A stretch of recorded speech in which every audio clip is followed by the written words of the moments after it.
Hello everybody, welcome back to my YouTube channel. So guys, in this video I'm gonna be showing you how to talk to my AI on Snapchat.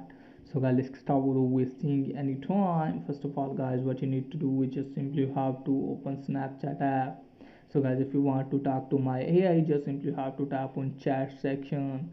So if you have my AI, then you can easily view from here. If you don't have, just simply have to refresh your chat and you can easily get it. So guys, if you don't have, just simply you have to update your app and make sure that you are eligible for my AI, because this is ongoing feature, so it's showing for some accounts or not. So from here guys, you have to tap on my AI. So guys, from here you can see this type of interface. If you have my AI, just simply you have to tap on my AI. So once you have tapped this, just simply you can see this type of interface. From here guys, just simply you have to tap on accept. Once you have accepted guys, you can easily talk to my AI on Snapchat and you can easily share your conversation with my AI. So that's pretty much for today video. If the video is helpful, please like and subscribe my channel. Thanks for watching.